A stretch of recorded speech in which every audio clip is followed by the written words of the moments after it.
Halo sahabat YouTube, sahabat trader, ketemu lagi dengan Kang Hasan Trader, trader jalanan. Ya, hari ini saya mau membawakan materi money management. Ya, saya ulang lagi dari video saya yang awal-awal money management. Hari ini saya ulang lagi. Ya, money management itu adalah tombak ujung tombak itu keberhasilan seorang trader. Jadi sebaik apapun kau punya technical, tetapi tidak dikuati atau tidak diperkuat dengan money management, habis juga, rusak tradernya, tradingnya pasti rusak. Nah, jadi yang pertama itu money management. Ya, berapa persen sih yang akan kita resikokan setiap trade? Ya, tentunya masing-masing equity dari tiap-tiap trader kan beda, kan? Terus berapa persen yang ikhlas diresikokan kan juga berbeda. Tidak, masing-masing tidak akan ada yang sama, ya kan? Terus yang kedua, load management. Ya, load management itu hampir sama ya dengan load size ya, kurang lebih ya, hampir sama. Nah, berapa sih yang akan dibuka tiap posisi? Nah, tentunya kan sudah dikalkulasi sebelumnya. Kalau misalnya ini saya lossnya sekian, berarti saya berapa bukanya, ya. Oke. Terus yang kedua dengan tiga itu hampir sama lah ya. Sekarang saya yang keempat, itu letak pending order. Nah, ini penting sekali nih, letak pending order. Jangan karena salah meletakkan pending order, orang lain SL, malah teman-teman yang lain MC. Loh, berarti ada yang salah kan kalau sampai MC, ya kan? Pasti ada yang salah dengan ini pending ordernya. Nah, money manajemennya kurang bagus, ya. Terus karena berbahaya sekali ya ketika masuk market, tidak tahu di mana mesti keluar, baik itu dalam keadaan profit maupun dalam keadaan loss, ya. Kan mungkin ada yang ketika masuk market mungkin ada yang cuma ikut signal, ya. Ini tidak disalahkan sih. Misalnya saya ikut signalnya orang ini, tentunya kan dia kasih signal. Kalau misalnya kita belum trader mandiri ya, kita masih ikut signal. Buy di sini, misalnya di angka 100. Terus SL-nya di angka 120, terus TP-nya di 110, contoh ya, atau TP-nya di angka 90, contoh saja ini. Jadi ketika masuk market tidak tahu cara jalan keluarnya, karena kan yang membagi signal itu apakah dia menggunakan BBMA sebagai cara bacanya atau bagaimana, kita kan nggak tahu. Apakah atau mungkin juga dia pakai support resistance, SND dan lain-lain, kita kan nggak tahu. Itu bahayanya. Nah, terus selain itu kita harus tahu lah ya bahwa forex ini adalah bisnis forex ya. Ini adalah bisnis probability, ya, atau bisnis yang penuh dengan kemungkinan. Nah, ini saya mau cerita ini sedikit ya. Dulu waktu saya masih remaja itu, saya diajak teman saya main skating. Nah, ketika kita sudah berada di dalam area skating, di dalam arena itu, saya yang pertama kali berdiri saja belum bisa loh, belum bisa. Tetapi yang pertama kali yang saya tanyakan itu adalah bagaimana cara remnya. Oh, jalan aja belum bisa, mau cara rem. Sahabat saya ketawa. Oh, berdiri aja belum bisa. Enggak, masalahnya gini. Kalau untuk mau berdiri, terus belajar jalan, itu kemungkinan bisa hitungan jam sudah bisa lah, ya. Tetapi bagaimana cara remnya kalau tidak diajarkan dari awal? Ya, berbahaya kan? berbahaya untuk orang lain, skater yang lain. Nah, tapi teman saya, sahabat saya bilang begini, oke lah saya ajarin yang poin pentingnya saja, cara jatuh. Loh, oke kalau gitu.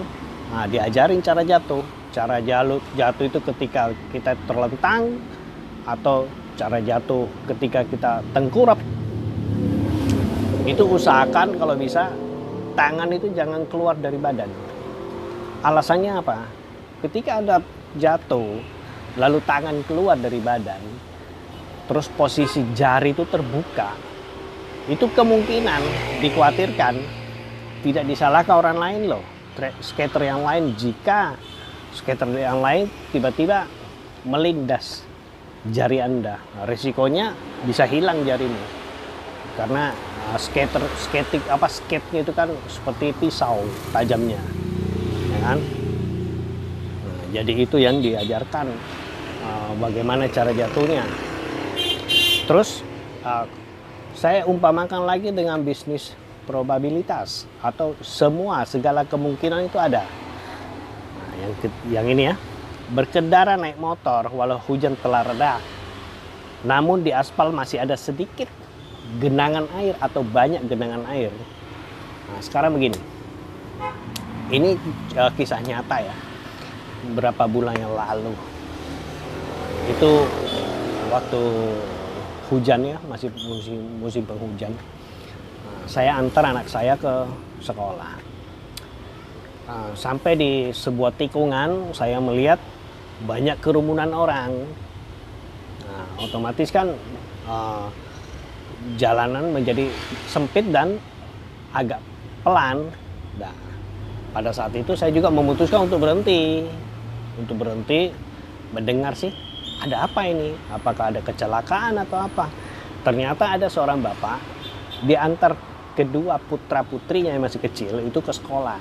Nah, bapak ini dipukul oleh seorang pengendara. Nah, tapi yang lucu, kerumunan orang ini akhirnya rame-rame memukul ini, si pengendara yang memukul ini. Karena apa? Begini ceritanya. Setelah sebentar, ada yang beli. Ya, disambung lagi ya. Nah, kemudian usut punya usut, ternyata bapak yang mengantarkan putra dan putrinya ke sekolah ini bercerita, memang dia agak terburu-buru karena dikhawatirkan putra dan putrinya itu terlambat masuk sekolah, ya kan. Nah, dia sudah berusaha untuk menghindari, memang ada genangan air, otomatis dia pelan. Ada genangan air, dia takut juga menciprati orang lain. Tetapi naas bagi dia, ada sedikit genangan air yang dilanggar. Akhirnya yang dikena emas yang di samping ini. Nah, ternyata si pengendara yang kecipratan air ini gak terima. Begitu berhenti langsung dipukul ini. Bapak yang ngantar putra dan putrinya mau masuk sekolah ini. Nah, begitu pengendara yang lain dengar, pengendara yang ngomong, ya itu resikomu mas, ya kan? Kalau nggak mau kecipratan air, jangan keluar. Dia bilang, akhirnya udah tahu bagaimana, ngotot dipukul ini masnya nih. Orang-orang juga kan gregetan ya. Sudah dikasih tahu masih membantah dan lain-lain. Nah, itu resiko, probabilitas ya. Artinya kemungkinan ketika berkendara walau hujan sudah reda, ya, takutnya dari samping misalnya masih kecipratan air, atau mungkin dari depan, dari ban belakang itu ada kecipratan air. Ya, kalau sudah tahu begitu ya Anda jangan marah, karena Anda sudah tahu resikonya kena air kalau keluar pada saat masih ada genangan air, kecuali tidak tahu dan tidak mau tahu. Nah, ini repot, ya kan? Nah, apa hubungannya dengan market? Oke, sekarang kita langsung ke materinya dan nih. Oke, tadi sudah panjang lebar saya cerita ya. Semoga teman-teman menangkap maksud saya. Oke. Oke, di sini saya ada lihat CAD CAHF. Ya. Kalau kita run di top down analisis, tentunya ini trend sell ya. Oke, kita sepakat semua ini trend sell. Oke. Daily pun trend sell. Kita sepakat ini. Kemudian ini saya tidak cerita ZZL ya, tetapi cerita trennya, trend sell. Kemudian 4. Nah, di sini saya ada lihat ada kesempatan untuk dia bagi entry di sini. Oke. Kemudian turun di H1. Di H1 apa yang kita lihat? Setup lubang ya. Setup lubang. Nah, setup lubang ya, kalau kita cerita ini kan dari sini ya.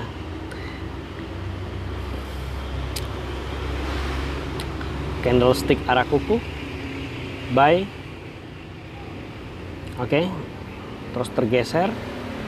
Nah, di sini sampai di sini ada sebuah MA5 yang berhasil keluar dari top BB. Nah, kemudian ketika dia berjalan, apa yang kita lihat? Yang kita baca adalah ekstrim. Nah, kalau yang awalnya itu reject MA50 kemudian maksimal ekstrim, nah sekarang ini terbalik, ekstrim dulu baru maksimal reject MA50. Oke. Nah, kemudian yang saya kasih tanda tadi mana? Nih ya. Ini di H4 tandanya. Maka kalau kita hitung H1 itu dia ada 4 batang candle ya. H4 ya. 1 2 3 dan 4. Nah, apa yang saya ceritakan di video saya yang kemarin, apabila Anda bertemu dengan ekstrim atau reject MA50, tunggu. Kita punya tugas hanya apa? Menunggu dia turun ke Malo atau Mahi. Lah, kebetulan ini turun ke Mahi. Di sini. Maka SOP-nya sudah jalan. Oke. Kemudian turunlah kita ke, sebentar saya kasih tanda dulu ya. Saya kasih tanda dulu. Oke, sekitar area-area sini ya. Kita open ya. Di ini TF kedua, nah ini TF ketiga. Oke. Kita turun ke TF ketiga. Nah, kalau kita baca dari TF ketiga sesuai dengan diagram BBMA ya, kita baca ya. Momentum. Nah, diawali dengan ada MA5 keluar, kemudian reverse candle, retest, dan TP wajib. Nah, jadi ini kita lihat, kita baca ini adalah ekstrim apa? Delta. Ekstrim delta. Setelah TP wajib, dia tidak mampu membuat apa yang namanya candlestick arah atau momentum buy. Ya, malah dia ada reverse, retest, dan nah kalau kita lihat lebih dibedah satu-satu, reverse dia tidak buat retest, kemudian dia buat candlestick arah, re-entry candlestick arah, kemudian di sini adalah yang terjadi CS arah kuku sekaligus break MA50 dan jadi momentum sell. Maka di sini akan kita coba tarik Fibo. Oke, kalau dibaca menurut ininya ya. Bentar, berarti ini yang paling tinggi. Oke. Candlestick arah kuku sini.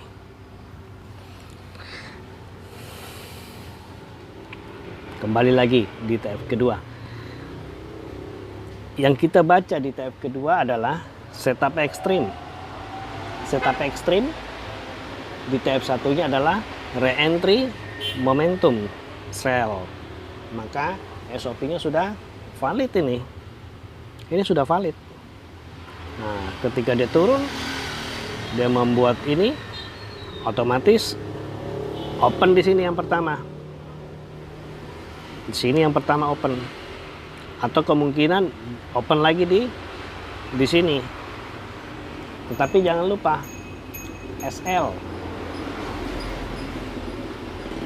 sini loh, Kang. SOP-nya sudah jadi kok masih bisa batal.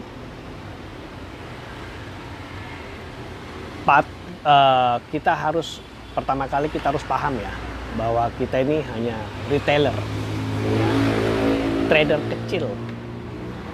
kecil yang tidak mungkin mampu untuk merubah sebuah harga. Ya. Nah, kita hanya mengikut saja apa yang market mau, apa maunya market.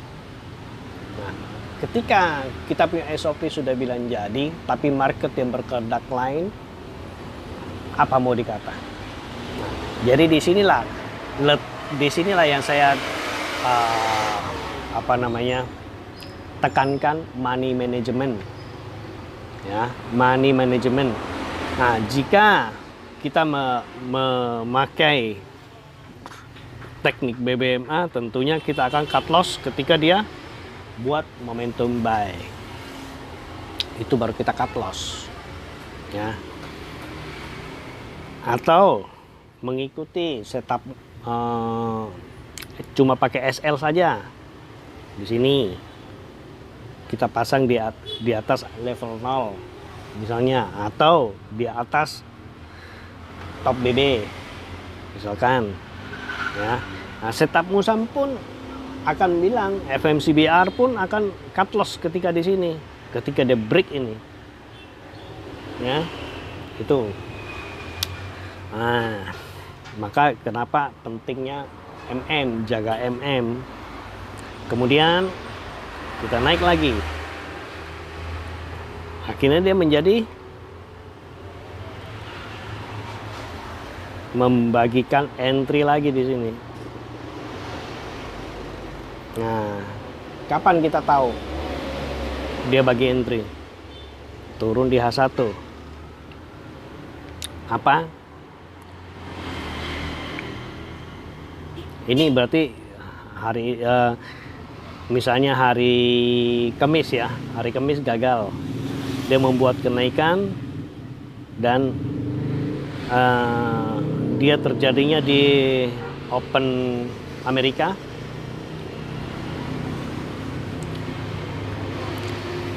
Dia membuat ekstrim di sini. Ini TF kedua. Ketika dia buat ekstrim di situ, kasih tanda lagi. Oke. Maka kita turun, coba turun di tunggu. Bukan coba turun ya. Seperti yang saya jelaskan. Ketika dia buat ekstrim, tunggu harga ke malo dan close ya. Close ya. Oke. Nah, ketika dia sudah close di malo di sini,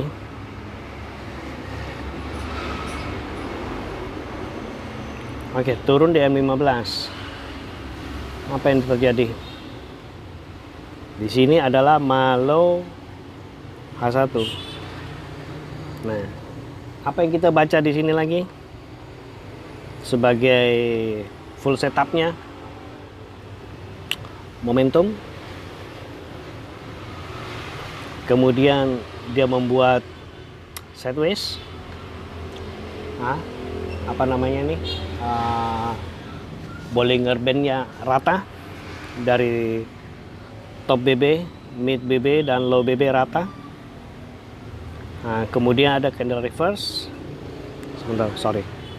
Kemudian ada candle reverse, retest, TP wajib.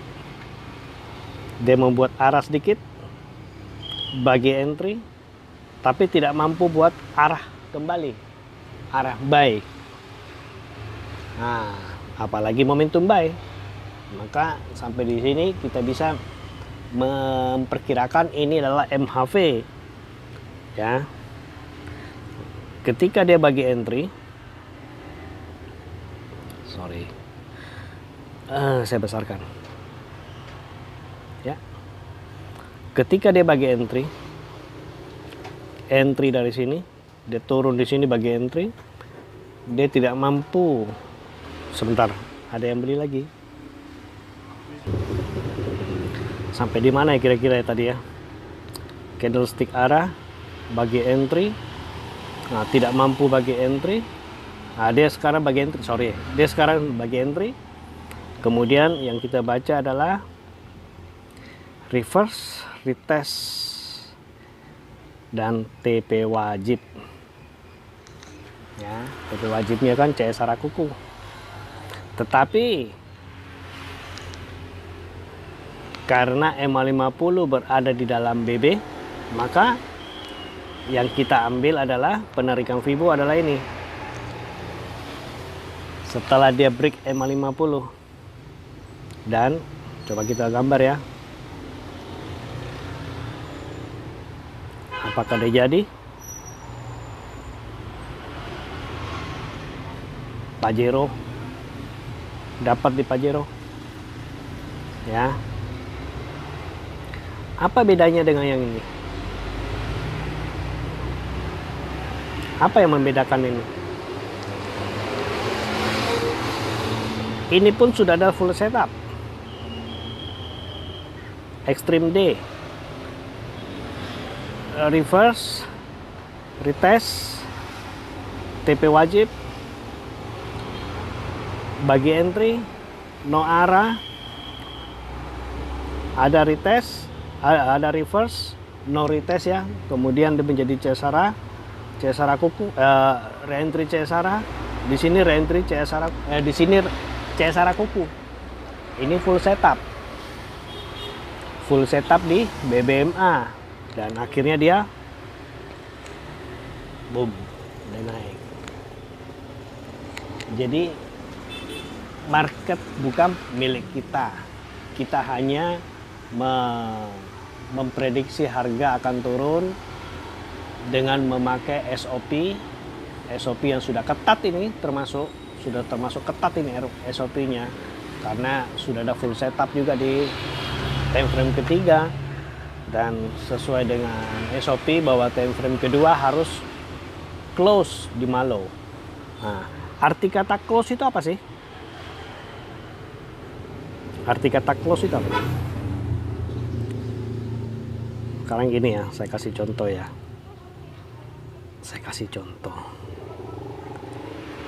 Ini MA ya. Ini MA. Kemudian ada ini close ya, dia close ya. Terus ada lagi yang begini.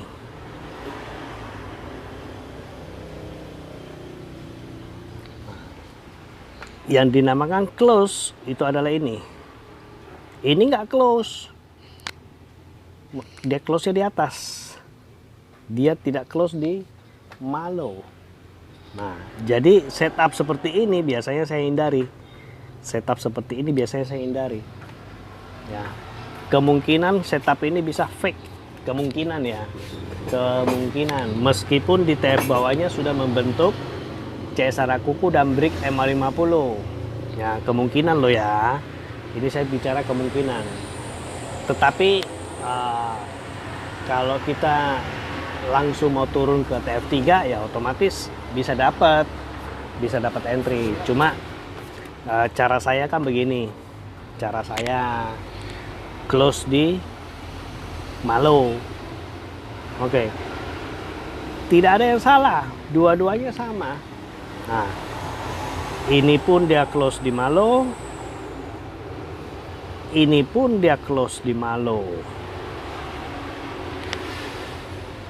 Nah, di sini sampai di sini jangan mencari pembenaran ya. Oh, dia mau turun karena ini, dia mau turun karena ini. Nggak ada. Saya nggak tahu. Saya nggak mencari pembenaran.